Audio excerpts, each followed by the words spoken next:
And we're back with more from the hottest MC in Boston, Johnny K. Thank you. That's pretty nice. No problem. So how long did it take to build up this company?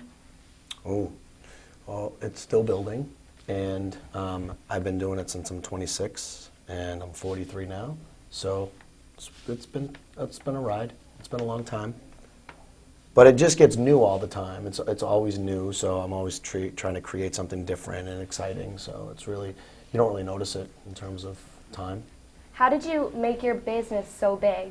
Do you have a lot of connections with other people? No, what happened was I just went out and did events, and with the mentality that I told you earlier is just try to be the best and trying to bring the latest and greatest.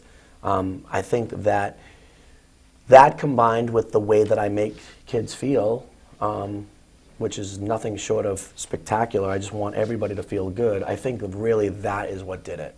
You know, just that when I do an event, I want the person that I'm working for to really feel like the star of the event, and not to embarrass them in any way, but to try to create something that makes them think like, wow, it was like the greatest party of my life. That's awesome. You know? Mm-hmm. I saw on your website you have all these like Jewish terms just in case people don't know. I thought that was like hilarious. I'm Jewish, so I want to know how you like learned that and decided to. Well, in my goal to be the best, I know that if I am going to be in an industry that I don't know a lot about, you have to learn as much as you can. And so I make no qualms about not knowing. And so when I find something that I don't know, I ask, you know. So I just kind of thought it was a good idea to put things on my website that kind of represented the business that I was in. You know, and I think it also pays a lot of respect to my clients. I think 70 to 80% of my clientele are Jewish, and a lot of them have become my very close friends.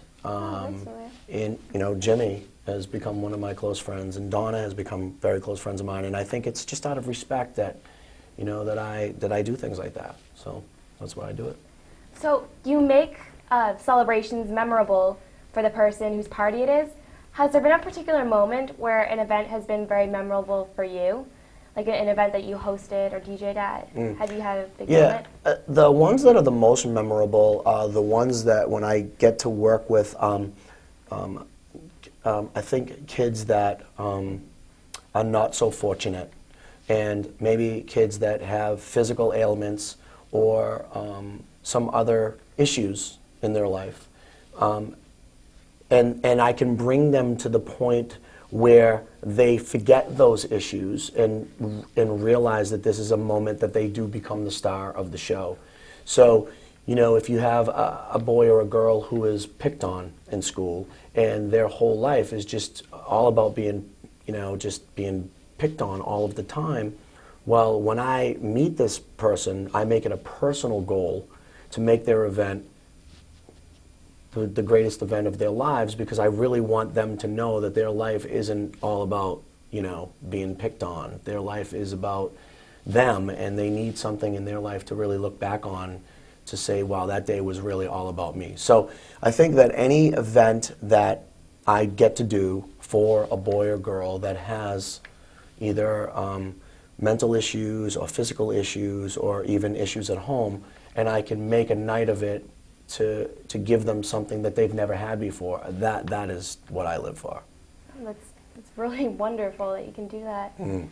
I love doing that. Do people ever request songs when you're DJing? They do, but I stay right up on what's hot and what's popular, so very rarely they have to. It's not really, I mean, they feel that they have to if they don't know me and they don't know how I am with the music selection, but I think music programming is vital to the success of the event, because the way that we play our music and the way that we plan our music is not, we don't just play it, we know when we're going to play certain songs at certain times. It's very calculated. Oh, so you have like a special time to play like a slow song, a special time to play a faster song? Yeah, it's very psychological. I mean, I will not play a cheesy song very early in the night because you can never get away with it. You know, if you play a cheesy song, especially for youth, kids, and you try to play something cheesy, they boo you, and you'll go through that a few times, and then you'll realize you don't want to be doing that. Can't do that. No, but you can, once the party is really hopping and everything is going great, then you can play something that's a little bit cheesy, like YMCA or whatever whatever, Grease or something like that. As long as you play it later on in the party, then you will get the permission to go on ahead and do it.